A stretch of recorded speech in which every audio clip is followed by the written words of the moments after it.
Well, everybody, welcome. Of course, I am Doc G. We have a good show for you tonight. This is the Wellness Revolution with Dr. Robert Wiedemann, DC, and Doc's here. I'm here, and we're going to get the show started. Yeah, Doc. Well, good evening. Yeah, good evening, and welcome to the Wellness Revolution tonight, where we're going to cover a very important health story here from the history books. We're going to cover the life and death of President Zachary Taylor. But we're not going to begin at the end. We're going to begin clear back in the beginning. And I think it's appropriate for the Wellness Revolution that we begin at the Revolutionary War with President Zachary Taylor's father, Richard Taylor, Colonel Richard Taylor, who was born in Virginia in 1744. He joined the Continental Army, serving under George Washington. He fought in the, and you can advance the slide there. He fought in the Battle of Brandywine, where the American forces tried to block the British advance on Philadelphia. He fought in Monmouth, one of the bloodiest and hottest battles of the war. And then he fought at Yorktown, where Cornwallis surrendered and the United States secured its independence. Well, after the war, Richard received land grants. So he relocated his family along with infant Zachary Taylor to the Kentucky frontier, where there near what is now Louisville, they carved out a plantation in the wilds. It was hard land and hard work, and it was a hard life. And it was a perfect crucible for raising a man of endurance and grit like Zachary Taylor. Okay. Zachary Taylor entered the U.S. Army himself, and you can go to the next slide there. His early life, let's see, that's his father there. Go to the next slide. Let's see here.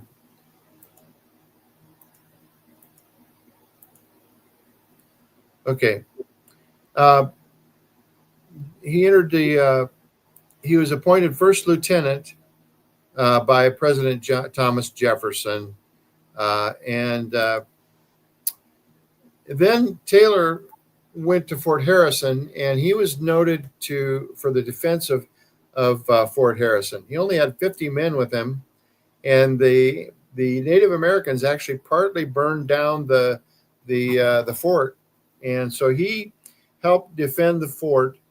And they were way outnumbered with Native Americans, only had 50 men, and then he was as a result of that, he was promoted to Lieutenant Colonel Brevet. Now, brevet means it's a field commission. Later on, he maintained that level of rank simply because he was posted out on the frontier. His next posting was at Fort Howard, near where Green Bay is, in the Michigan Territory, in 1819. And I'm finding that many of the places that Zachary Taylor was posted, I've been in many of those places. I lived in Appleton, Wisconsin, just 35 miles from Green Bay, and that's where the Green Bay Packers are. So I've been a Green Bay Packer fan since I was 6 years old. Anyway, he commanded this post for 2 years before his promotion. And then he was posted at Fort Selden, Louisiana. Now look at how widespread his positioning was. He knew the West. Yeah, this was the West. This was the Wild West. And I find it interesting. Doc G, don't you find it interesting that there's really no movies about Zachary Taylor anywhere? I've never seen a movie depicting him, and it's a tremendous story that should have been told. There should have been a screenplay about him. I mean, it would have been a tremendous story because he was an incredible man. And if you'll notice, pardon? It's still not too late, but go ahead. Yeah, many of the Westerns, if you watch Westerns, they'll depict a cavalry guy that has all the qualifications like, Zachary Taylor did, but they don't call him Zachary Taylor. It's somebody else, and it's a different story, of course. But he had all the character of toughness built into him, and wisdom in how to deal with people. So in November 1820, he was there to secure the neutral strip after the Adams-Onis Treaty there. Now, I don't know what the Adams-Onis Treaty was. I haven't had a chance to look into it. Okay, and Taylor takes up the command of Fort Jessup, Louisiana after that.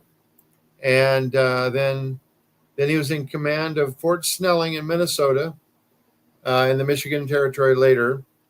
He commanded circa 1820-29 after, and this was the beginning of Andrew Jackson's administration, by the way, after which he took part in the Black Hawk War. Now, the Black Hawk War, Abraham Lincoln was also involved in the Black Hawk War, but they didn't meet. They never met.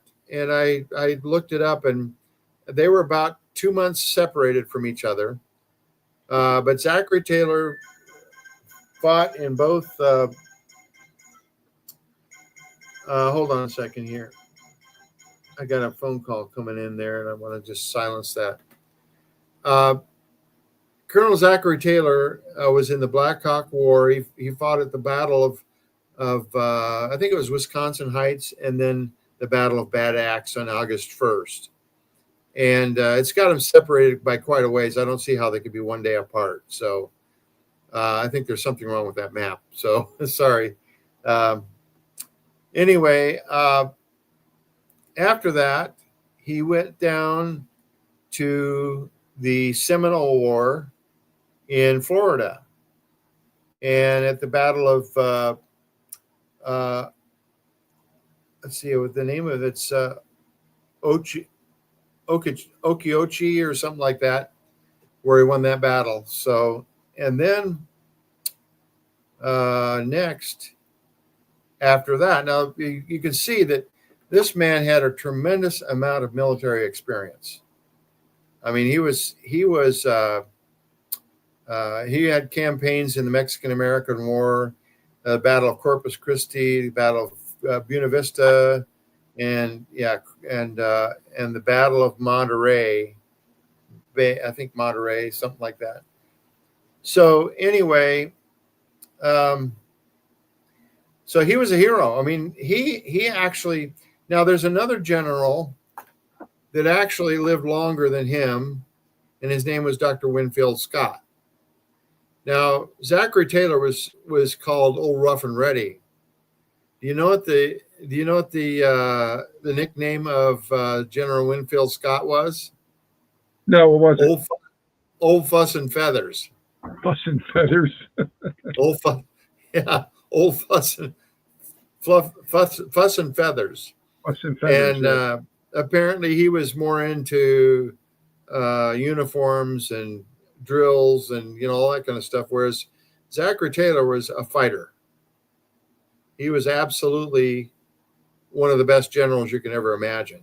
And that's why he was exonerated from, he became a major general at this point. And it was largely because of his success in the field that he was, elected president. And so his presidencies was from 1849 to 1850. He was elected as a Whig. Now, the Whig Party doesn't exist anymore because the Republican Party kind of took it over. But the Whigs were what the Patriots all were. All the Patriots are Whigs. The Loyalists were all Tories. So if you can understand the political parties, how they changed. And he really wasn't a politician, but he was focused on preservation of the Union. This is very much like Abraham Lincoln, see? So he was focused on preservation of the Union. And of course, the Civil War didn't break out during his time. And he was opposed to the Compromise of 1850 and took a moderate stance on that. It had to do with slavery. He didn't want the slavery extended into California or any of the new territories. And so that kind of, bothered the South quite a bit about him. And, because of his stances on this, some people have speculated that he was poisoned to death. And, when he got into office. Let's see here. Let's see if we can get past some of this stuff here. Okay, so when he got, after he'd been in office for about a year, on July 4, 1850, they had a celebration of laying the cornerstone for the Washington Monument. And if you know, it's standing there today. But this was when it was put in. They had a spade turning ceremony, and they had a bunch of speeches. It was like 3 or 4 hours out in the blistering sun of July 4, 1850. And and he was in full woolen military uniforms and, things like that. So he was probably pretty dehydrated, probably sweated a lot. Now, one of the things I didn't realize until I learned from Marvin. Now, Marvin couldn't be with us tonight. He wanted to be with us Monday night, but the storms prevented our being on Monday night. But Marvin always taught me that when you get into hot weather, what you do is you take a T-shirt and rinse it in cold water and put it on, and you put a shirt over it, a loose-fitting shirt over it. Well, that's kind of what they did with these military uniforms. They would wear these long underwear. You see them depicted on movies and cowboy movies and stuff, and they'd wear this big woolen thing over it. And I always wondered, why in the world would they wear that in a hot sun? But come to find out, when you wear wool, it wicks the moisture away from you, so that when you sweat inside those long johns, it kind of makes them wet, and then when it evaporates through the wool, it cools you off. But I don't know. He was in hot weather and dehydrated, and 90 to 95 degree humid weather. So, of course, they had a luncheon at the White House afterwards. And, the thing you hear is that, well, he ate iced milk and a bowl of cherries, and he died afterwards. Well, it never made sense to me. And they, some people say he was poisoned. Some people say they were spoiled.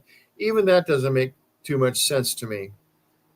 So what I figured out from this is that what he had was cucumber salad, watermelon, cold meat, ice milk, and cherries. Now, what is ice milk? It's like ice cream today.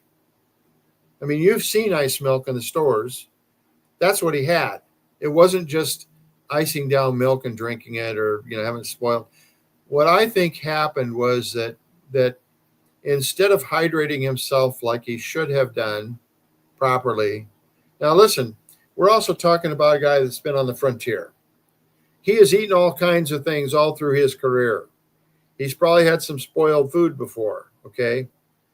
But what I think happened, if you take a look at his military service, what did they eat when they were in the military? They would eat things like hardtack and salt pork and cheap whiskey and things like that. And when you fix things over a campfire, a lot of times they get burned, and there's a lot of acrylamides and things in the food, and all that adds up to free radicals, which flows through your system and can cause atherosclerosis. Well, the most common form of atherosclerosis affecting people today is like with a heart attack. It gets in the coronary arteries. Well, in this case, I believe that it was in the mesenteric arteries leading to the stomach, and there was a blood clot. Because of probably what he did is he laid down after this big meal, and he ate heavy meals, and with his stomach distended like that, he got cramps. Maybe because of the ice milk, sometimes that change of temperature may have caused some cramps. Maybe he laid down and all this stuff fermented in his stomach and caused acid reflux and caused him to start vomiting, which, you would throw it up. Well, it's possible that it was so violent that it caused a blood clot, caused a ruptured plaque from the artery, caused an embolism, or actually caused a thrombosis. And just like a heart attack, it was a stomach attack. And so because of that would have caused necrosis of the stomach and some of the other internal organs, which would, cause tremendous amount of pain and suffering before he died. And he died 7 days later, which makes much more sense to me than some, food poisoning or something like that. Because you get food poisoning, a lot of times you throw it up. But see, if you overwhelm the stomach acid, okay, in other words, the history records that he ate a large amount of the iced milk and the cherries. He was probably hot, cooling himself down, and ate a large quantity of it, and then probably went and laid down, which caused it to ferment in his stomach, and then caused the vomiting, which caused the plaque to dislodge, caused the clot, and caused the the infarct in the mesenteric artery, which led to the stomach and some of the intestines. If that happened, now nobody else has ever suggested this, and in going through it, the symptoms make sense that that's what happened. So as a result of that, we lost a president, and the question is, what could have been done to counteract a problem like that? Well, if you back up, in the military, let's talk about the diet back then. We talked about hardtack. What is hardtack? It's just basically flour and water that is baked together into a cake. About they're about a half an inch thick, and they're like 3 by 4 inches, and they would slow bake them in an oven, and it would put kind of a coating on them, and you couldn't chew them. I mean, they call it hardtack for a reason. They would actually put them in their armpit, and as they rode along, and the sweat would seep into the hardtack and soften it, so that they could, and sometimes they would dunk it in their coffee too. And so basically what you have is a situation where you have probably had gluten intolerance along with it. Now, gluten intolerance goes back years. So gluten intolerance would have been evident back then as well. And if he had gluten intolerance, it would have also influenced his absorption capability. Now, you stop and think about what kind of nutrients were they getting in the Army then. You have hardtack, you have salt pork, and you have coffee and maybe cheap whiskey and things like that. Well, how many nutrients would he be missing? Well, if the minerals are not in the wouldn't be any minerals in the food at all. They'd be sweating out their minerals all the time. So that would also make him, make these, if he had, for instance, if he had a copper deficiency, it would cause the artery not to have the walls to be weak in the artery themselves. And if there was a lack of essential fatty acids, it would cause clotting. It would increase the likelihood of clotting.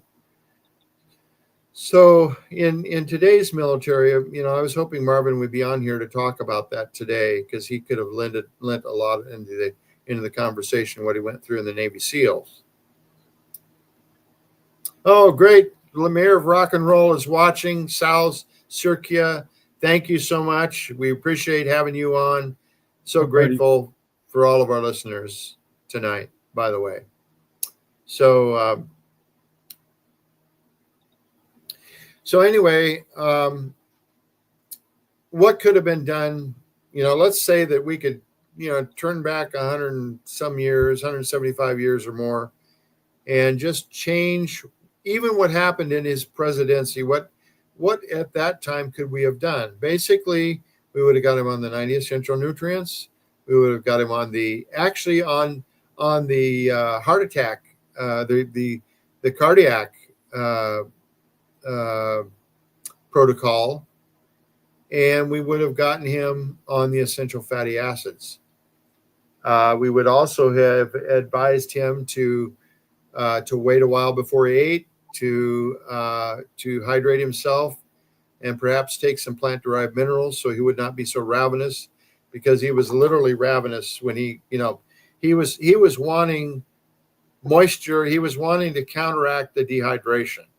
And it's natural to eat things like watermelon and cucumber and things like that in hot weather to counteract, tends to counteract dehydration. The problem is he overdistended his stomach.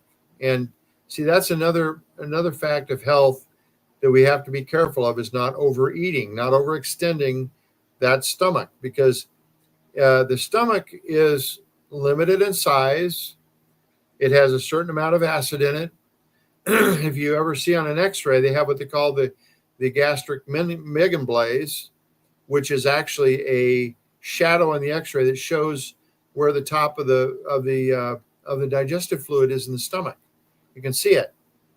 Looks like a kind of like a D laying on its side. It looks like this. And so overeating, does neutralize these. It just disperses all the acid in the stomach, because your stomach is made to. It's a muscle. It's on several layers of muscle, and it just basically mushes up. Once you chew your food, and this is why the importance of chewing your food carefully, so that you don't eat too fast. What happens is that I am certain that he learned from the military to eat fast, mainly because of the fact that meals were optional sometimes, and you would get very hungry, and if mealtime didn't come around when it should, let's say you got attacked by the Indians, you wouldn't be able to eat on time, so you get ravenous and eat too fast, not chew your food like you should, and end up with a mess inside of your stomach. Your stomach has to overburden itself and then eat too much. Have you ever eaten too much, Doc? Oh, yeah. Yeah, absolutely. Yeah. So I remember there used to be an advertisement for antacids. The most ridiculous thing in the world is to take an antacid for something like this. Let's say that he overate and took an antacid, and they had medications that they would take, like laudanum and things like that. If they had an upset stomach, he might have taken some of that and paralyzed his stomach, laying down, so that the stomach couldn't digest like it should, and it ferments all the more in there, and you can create a real problem in there. So that's what I think happened, and but But what else could we do? We could, another thing that you would administer, let's say that you did overeat. There are digestive enzymes that you can add to yourself, and it will actually help with the digestive process, and from longevity, and so then, and of course, taking essential fatty acids, and then there is something called that's a probiotic, one of the most powerful probiotics that longevity has. It's called Nightly Essence, and it has something within it that will counteract clots. Now, I don't know if it would have happened fast enough to counteract this situation if he had an infarct to the inferior mesenteric artery, or superior mesenteric artery, or whichever artery it was. Then it may not have helped him in time, because it only takes 20 minutes of loss of blood supply for the muscle to die, just like it is in the heart. That's why heart attacks are so bad, because it'll damage the function of the heart tremendously.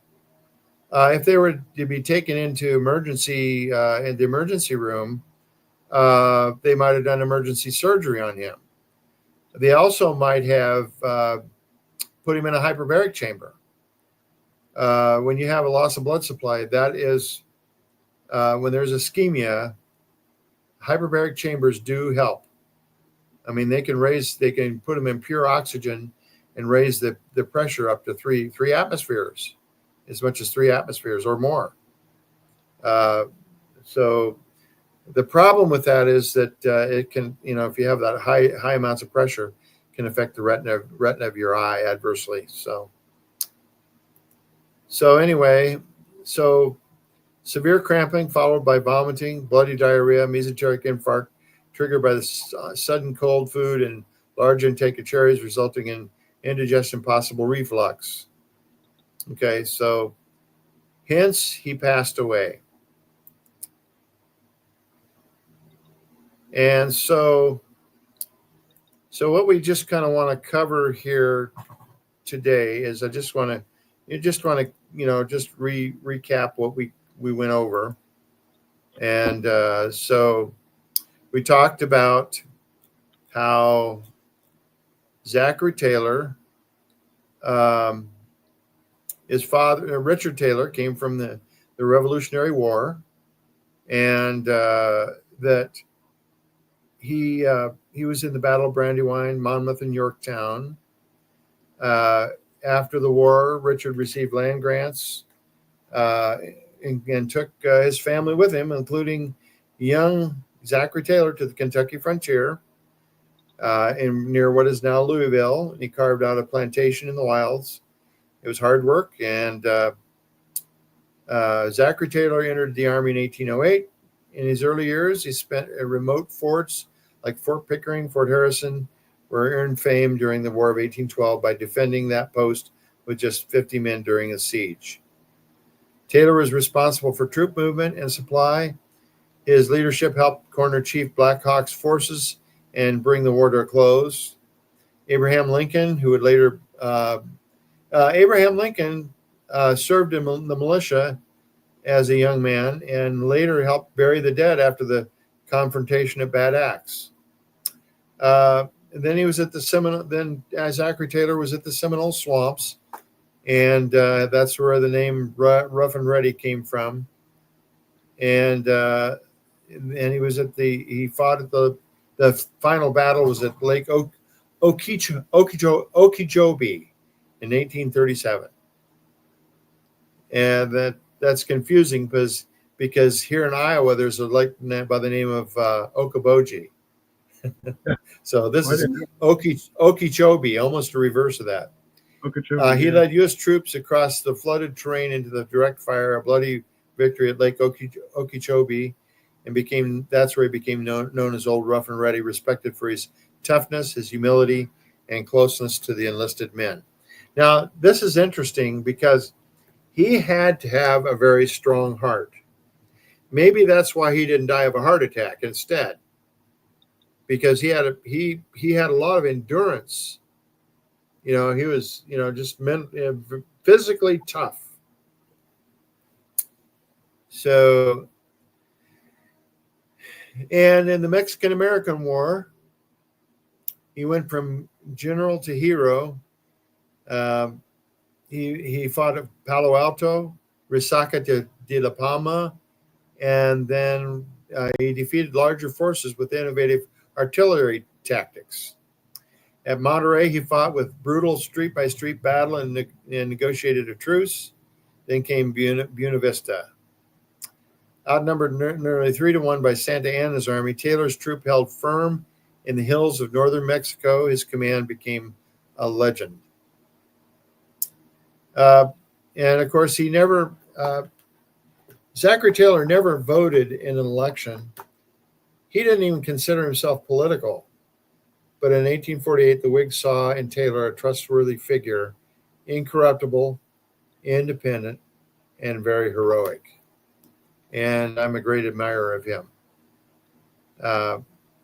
As president, he opposed expansion of slavery and defended the Union despite being a Southern plantation owner himself. But 16 months into his presidency, that's when he attended the outdoor ceremonies in sweltering heat. He wore a full black suit at length and returned home dehydrated. He ate the heavy summer meal, cucumbers, watermelon, cherries, and iced milk and cold meat. And that night he felt violently ill. That was probably from the mechanical disturbance, the overextending of his stomach,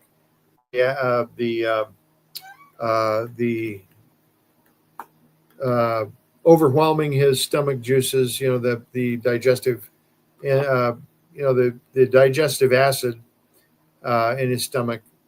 And he ended up for 5 days. He suffered intense abdominal pain, vomiting, and diarrhea. Now, it says intense abdominal pain.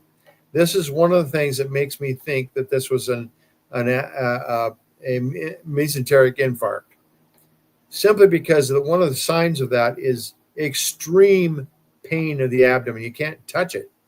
It's so painful. What was happening is his organs were literally dying within him, becoming gangrenous, and that causes a tremendous amount of pain, vomiting, diarrhea, and the doctors called it cholera morbus, which is a catch-all for intestinal distress. So they didn't really have any idea what he was having trouble with. Okay. And he died on July 9, 1850. Speculation has followed ever since, some claiming it was poisoning, others says spoiled food. In 1991, his body was exhumed, but toxicologists found no lethal levels of arsenic, and yet something still didn't add up. And by the way, one of the other things that I noticed is that in studying him, he had a tobacco habit with chewing tobacco. He had spittoons all over the White House. Wow. Now, chewing tobacco does have some very toxic things in it, one of which is arsenic. So it's very possible that there was some, when you chew tobacco, even though you spit things out, some of it gets swallowed, and can even cause,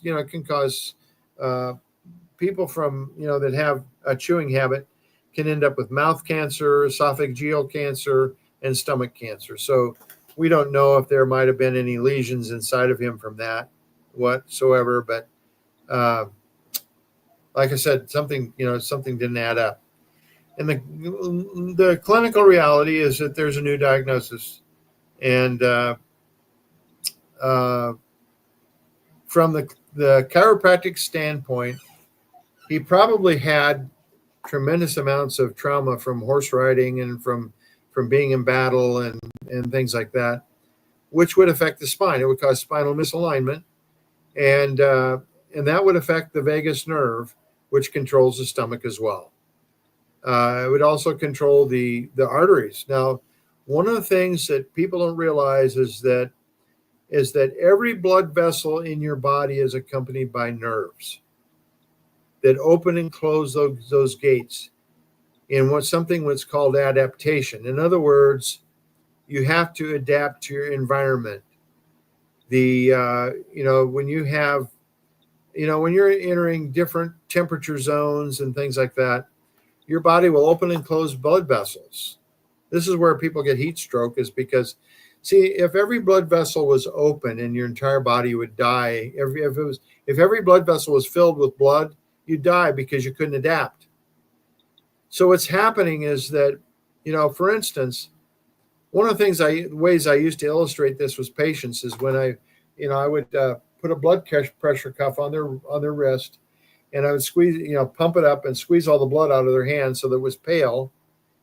And then and wait a minute or two, and then I would release the blood pressure cuff, and their hand would turn red.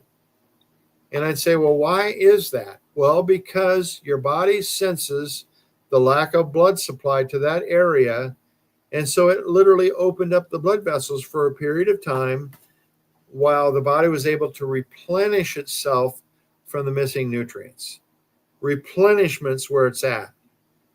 See, and what happens when you have an infarct to an area, it cuts off the blood supply so that the tissues cannot replenish themselves with the oxygen and other nutrients to keep the tissues alive.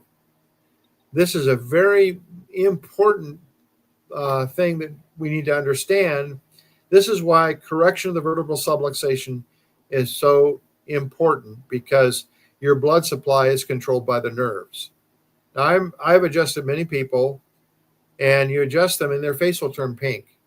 Why? Because with the atlas subluxation complex, there is actually a tractionization of the brainstem, and they have actually done studies on the brainstem and so forth before and after a NUCA adjustment, and they have shown. Now, with a NUCA adjustment, we take post x-rays to verify the correction. Now, there are 4 things that differentiate between a manipulation and an adjustment. Now, why is an adjustment important in the atlas area, the atlas in the head, upper cervical, and atlas area? Well, simply because of the fact there are no bony locks like there are in the lower part of the spine to guide a vertebra. Let's say that we have a misalignment down below, and they can occur below, okay? And we adjust something. It's because these bony locks, they're called zygapophyseal articulations. They're joints that are on the back side of your spine, and they actually will guide the vertebra into place. This is why, you can go to a chiropractor and he doesn't necessarily take x-rays. It gets in there and cracks and pops, and he calls that an adjustment. But see, an adjustment is only an adjustment if it's put in place. Now, by knowing how misalignments occur and knowing how he can reverse that process, you can generally adjust just about anybody anywhere, with the exception of the upper cervical spine. The upper cervical spine, if you don't measure it, you don't know much about it, because there's over 22,000 different ways that it can misalign. Now, combinations of different ways. And the reason is that the atlas vertebra now we had studied it in 3 different planes of orientation. And a plane of orientation is like, let's say that we just chop you in half here, and one half of you falls away, and you look at it this way. That's called the sagittal plane. Well, let's say that we chopped you in half this way, and your front fell forward and your back backwards. That is called the frontal plane.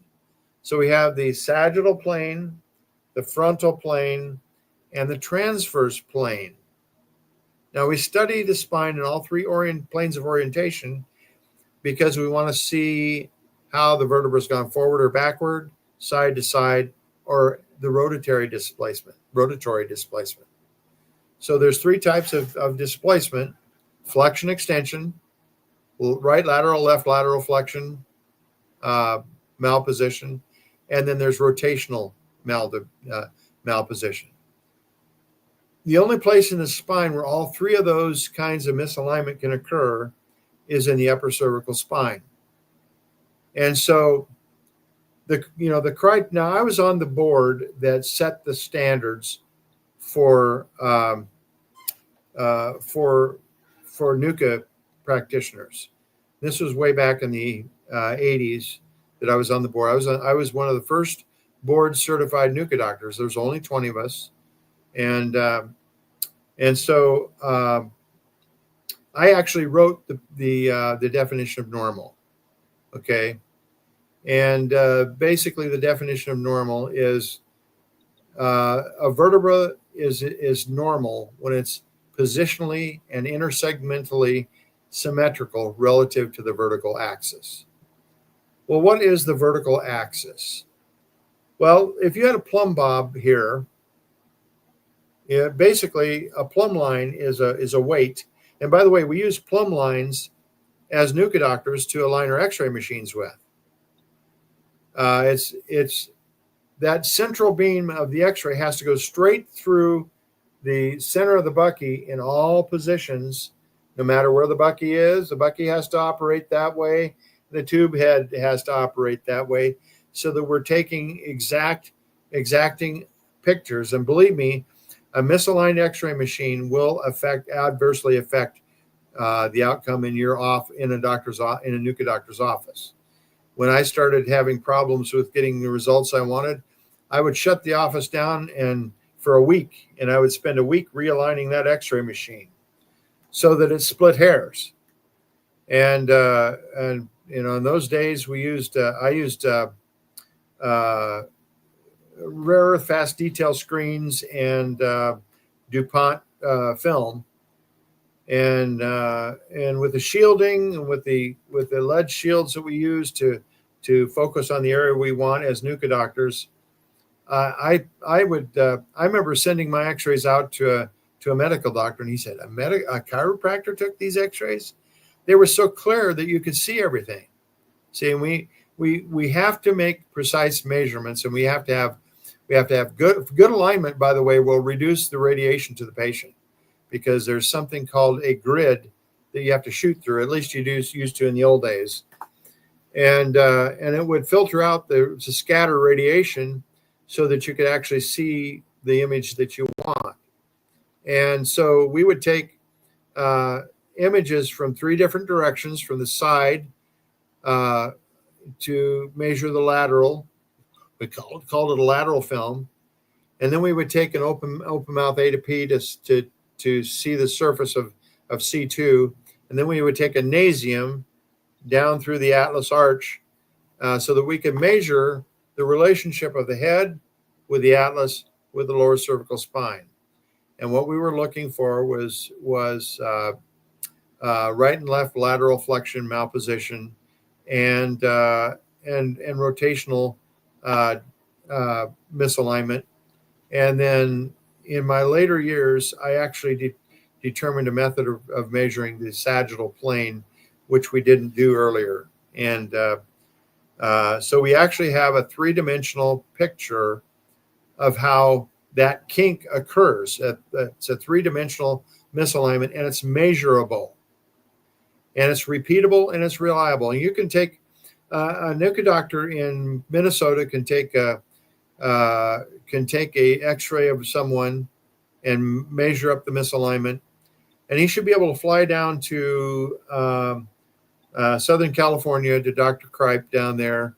He should be able to take X-rays and measure exactly the same misalignment, so that we can actually take a mathematical formula. You can give your patient a mathematical formula. He can fly to another NUCA doctor, and that NUCA doctor should be able to adjust him on those listings. The listing will change with trauma and things like that.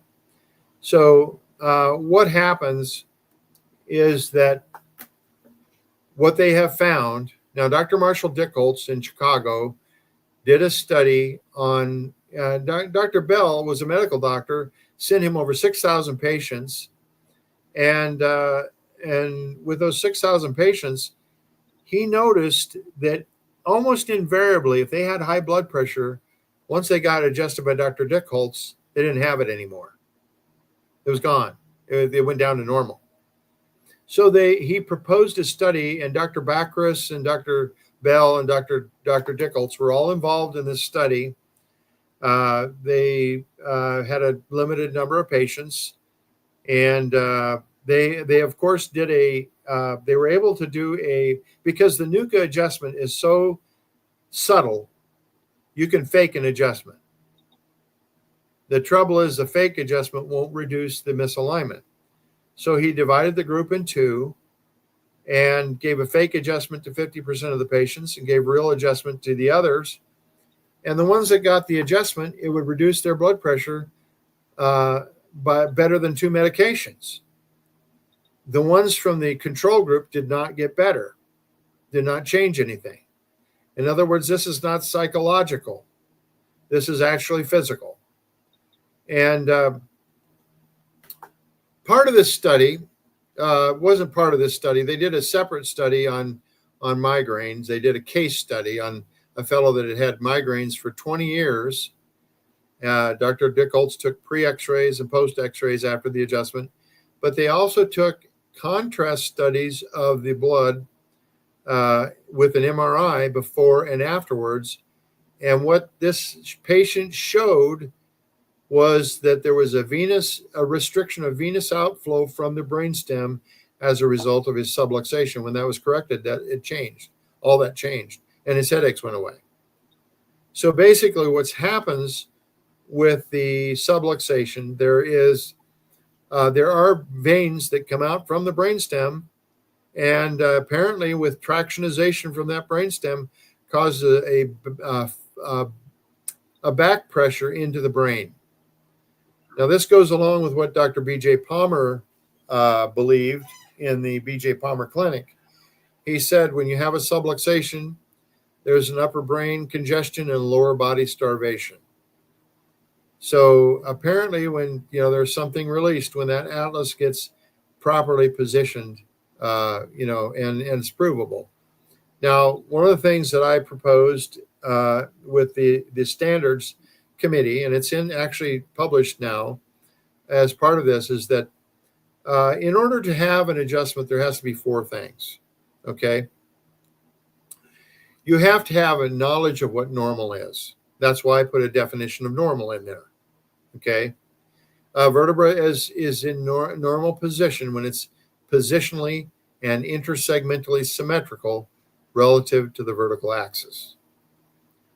Now, so what we do is, see the atlas, there are condyles at the bottom of the skull around which misalignment can occur. So the atlas supports the skull with the, I'm holding, there we go. With these 2 condyles, or these 2 lateral masses support the condyles. And the head can either, it can tip to the side, or the atlas can actually misalign either way, okay? And that's called lateral flexion malposition. The skull and there are different relationships. This is why we set the headpiece in a different way on just about every person, because you might have the head deviating off the vertical axis 3 degrees, and you might have the atlas misaligning further another 3 degrees, like that. And we measure all that. And it's these relationships that we're trying to restore the head and neck to the vertical axis. Now, you can actually have a short condyle under the skull where we might measure, and of course, what we measure is the degrees of misalignment. So let's say we have a left laterality of 3 degrees and a lower angle of, relative to the atlas of 6 degrees. Okay. So we come in and proportionally set them up on the headpiece so that their vertebra tends to retrace the steps back to normal alignment. And we just come in with our hands and do what's called a triceps pull, and it overcomes the resistance in all 3 planes of orientation. And then we take post X-rays to verify the correction. So what you have to have is a method of measuring the misalignment, number 1. Number 2, you have to have a biomechanically sound method of restoring it to normal. Number 3, you have to, let's see, the second thing is you have to be able to define the misalignment. So you have to know what normal is. You have to be able to measure how it's departed from normal.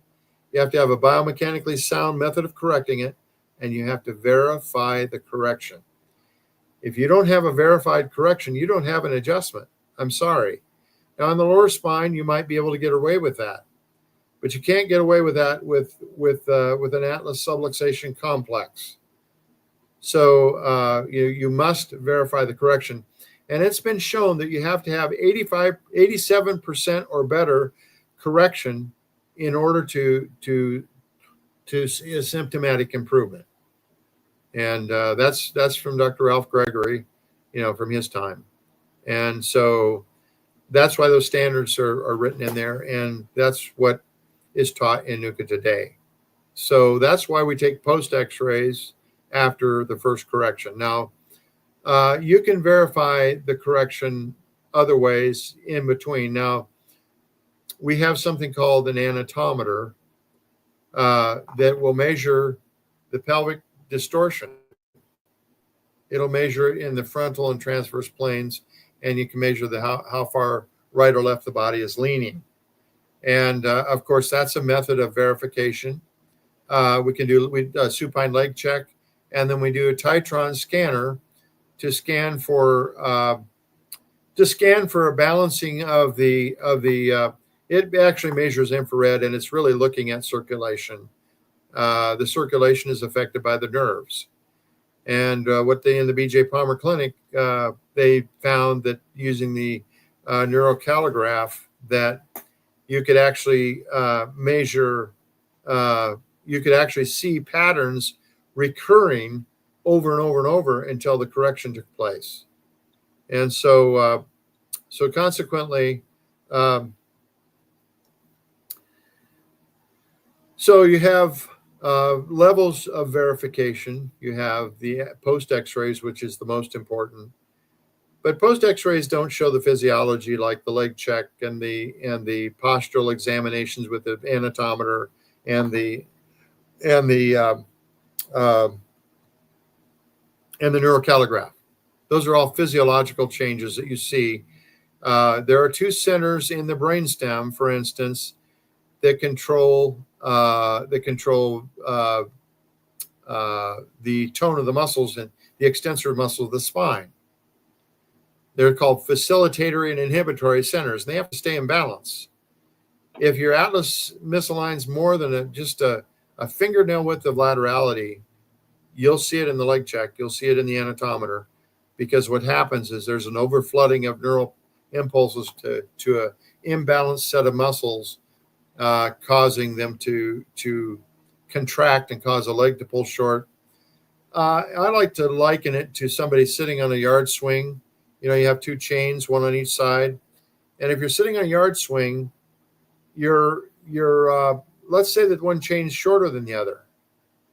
Well, what's your spine going to do as a result of that? It's going to curve to adapt to that. So you have a compensation reaction to that contracted muscle. Well, the same thing occurs when you're out of alignment, and it causes the hips to twist and to tilt. It will twist the lower spine, and that can put mechanical pressure on the spine, causing misalignments elsewhere. Okay.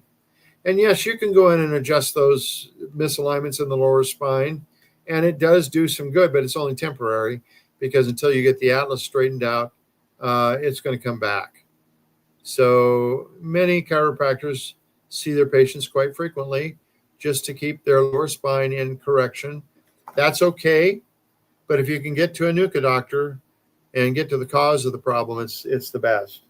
And so consequently, keeping yourself in proper alignment helps everything. And of course, with Zachary Taylor was a rough, tough sort of guy, and I would love to have checked his spine.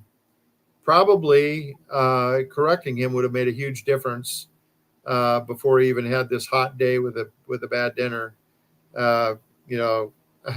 That's you don't wish anybody to have a hot day and a bad dinner. Remember that, Doc. That's true. Never let anybody have a bad day with a bad dinner, because you could end up dead. And but anyway, But how about, and with nutrition, I mean, likewise, nerve interference affects how you absorb your nutrients. You can have the, it's wonderful to have these supplements that we have with longevity where we can make a tremendous difference. Now, I've seen such overlap with what the nutrients will do, with what the adjustment will do, that I believe that synergistically they work together so well, it's amazing. So keeping yourself in balance, in proper balance. And by the way, Doc, when I became a chiropractor, it totally ruined girl watching for me. I used to look for their figure. Now, when I look at a woman, I'm looking at how her head tilts, how her shoulders tilt, whether they're twisted or not, and her hips. I used to, like watching their hips for the other reason. But when I became a chiropractor, I started looking at if one foot's walking faster than the other and, what it's doing to the spine. Just totally ruined girl watching for me, man. So, but I'll tell you what, I've learned so much I'm able to spot things, just see people misaligned and, just from my experience. And, one of the wonderful things about adjusting patients is that to see that blood flow come back into their face afterwards and to see the relief that just floods over their body as a result of correcting that subluxation. Likewise, it's also wonderful to see the relief that comes as a result of the proper nutrients. Nutrients will do equally as much as an adjustment will do, but they don't do the same things. In other words, they complement each other. Independently, they overlap in the things that they can change, but the nutrients extend the life, whereas the adjustment doesn't necessarily extend your life. It just makes the in-between times much better off. In other words, we used to say that life, life should not be, should be like a candle burning evenly from one end to the other, rather than these stops and starts along the way with all these illnesses. I know that I raised 3 boys into chiropractic care. I know that it made a tremendous difference in their life. Keeping them corrected. I was able to keep them well and keep them in school. And today they are all under chiropractic care where they are. And I'll tell you something, the longer you're in this, the more you believe in it, the more you realize that the body is a wonderful mechanism. You give it the nutrients it needs and remove the interference, and it will do wonderful things for you. And I would like to, for those of you who would like to find a good NUCA doctor, or those of you that would also like to get on Doc's Minerals, my URL is getdocsminerals.com. And my phone number is 406-270-3754. And you can call me anytime. You can text me. I prefer you text me and let me know that you need my help. And you can also go to healthreform90@gmail.com, and you can send me your information there, and I will respond to you and help you out if you want to. So with that, Doc G, do you have any closing thoughts with all this tonight? Well, one is, Doc, that you said earlier, and you do get back to people. You really do. You've done that to me many, many times. And even when I first met you, you called me right back after that. It was just it's really a great sign when you call somebody and they call you back, so you don't have to sit and wait. But, within a couple hours, within a couple days, that's fine. I mean, I understand everybody's busy. But it's nice to know that somebody is listening to me, my problems. As I called you in the past for other things too, you've helped me with that as well. So I want to tell people, this man right here, this gentleman right here, is more than a doctor, because he is a good friend. He becomes a good friend with people because he gets to know you. He gets your personality and he starts talking to you, and he learns from us what we need and what we don't need.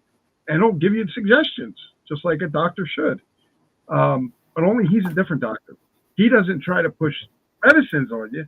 He pushes holistic, nutritional things on you that will actually help your body heal itself from the inside out. That's my only comment. I love you, Doc. You're a great guy, and I wish you the best with the show and what you're doing. And I hope people really listen to what I say, because it's very important. It's their health, and they got to take it seriously, because if you don't, who else will? Yeah, and one of the things we want you to understand is that the body needs no help, just no interference. It needs all the 90 essential nutrients, but that's not a medication. That's an essential part that should be in your diet no matter what. And Doc, what did you think about my covering of this historical person tonight? Oh, it was really, really, really good. Really thought out. And because I'm in the historical house, a lot of times the 1700-year-old house, I learn a lot there too. And I apply a lot of that stuff that what you said was talking about, certain things about how he could have changed his life had he lived.